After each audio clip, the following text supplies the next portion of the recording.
Bonjour, nous sommes le samedi 19 octobre 2024 et le sujet est le robot de Tesla nommé Optimus, un peu comme Optimus Prime sauf sans le Prime.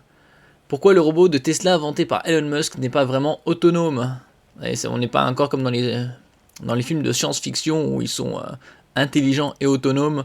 Là pour l'instant c'est le balbutiement, il faudra attendre au moins une bonne décennie pour arriver à des robots autonomes et assez abordable. N'oubliez pas de vous abonner pour plus de news sur le monde de la high-tech ainsi que les bons plans, également sur mon Twitter et en description sous toutes mes vidéos. Alors que les robots Optimus ont fait sensation lors d'un événement le 10 octobre, il a été révélé que ces derniers n'étaient pas complètement autonomes.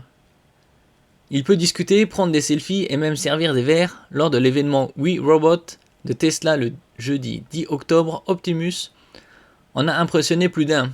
Si certains ont cru que ces robots, présentés comme de potentiels domestiques robotiques, étaient complètement autonomes, c'était loin d'être le cas. Comme dans le film, il y a une vingtaine d'années, c'était iRobot, et c'était dans les années 2040 environ.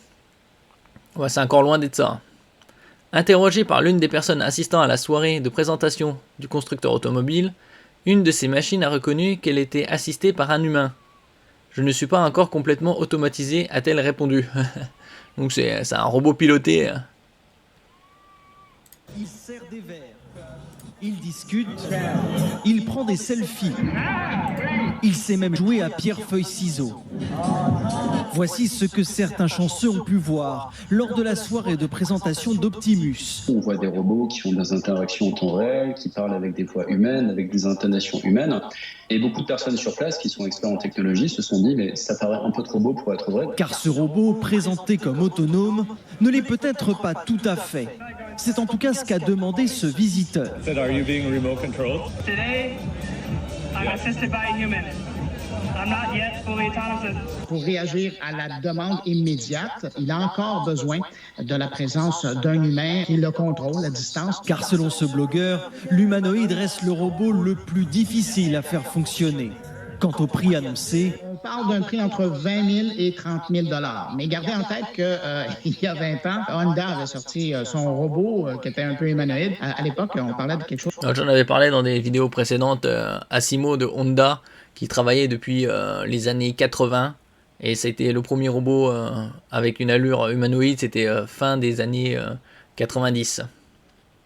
Comme 400 000 $. Alors, on voit que le prix a baissé. Ouais, 400 000 $ à l'époque, c'était il y a déjà un quart de siècle. Hein. C'était au début des années 2000.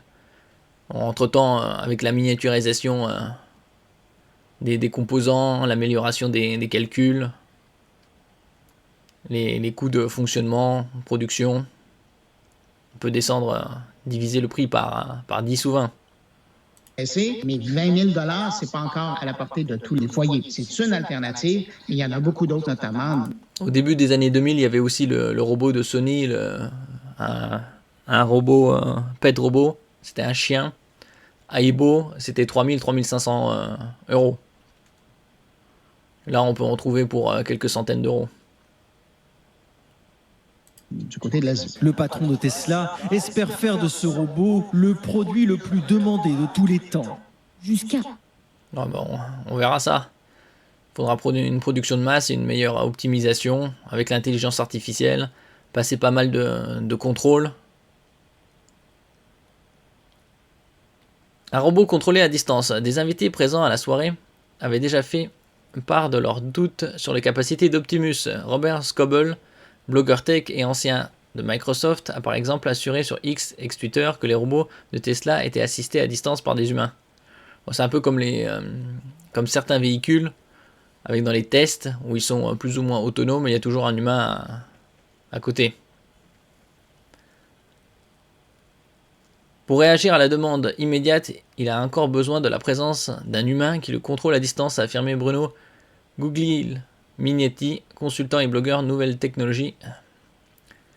Selon ce dernier, Optimus est le robot le plus difficile à faire fonctionner. Pourtant, Elon Musk espère en faire le produit le plus demandé de tous les temps. Ouais, avec sa voiture aussi, qui était Tesla numéro 1. Là, pour l'instant, il doit être peut-être numéro 1, numéro 2, parce qu'il est concurrencé par les Chinois. Je pense que tous les gens parmi les 8 milliards d'êtres humains sur Terre vont vouloir leur ami Optimus, a assuré le patron de Tesla. Oui. Est-ce qu'ils vont produire 8 milliards le robot? Pas exagéré. Le prix du robot humanoïde constitue cependant un obstacle. On parle d'un prix entre 20 000 et 30 000 $. Bon, c'est relativement, on va dire relativement abordable pour certaines personnes. Mais gardez en tête qu'il y a 20 ans, Honda avait sorti son robot qui était un peu humanoïde. À l'époque, on parlait de quelque chose comme 400 000 $. Oui, comme je le disais précédemment, 400 000 $, c'était il y a 25 ans. Et donc, avec tous les progrès au niveau de la recherche et technologique, c'est évidemment que c'est bien plus abordable. Il faudra attendre 2030-2035 pour avoir un robot sous les 10 000, peut-être 10-15 000 $, et relativement autonome, surtout avec l'intelligence artificielle. Tout va à vitesse grand V. Donc oui, il vaut mieux tabler plutôt sur 2035 environ, 2030-2035, pour avoir quelque chose de beaucoup plus abordable et de beaucoup plus autonome. Merci pour votre écoute et à la prochaine.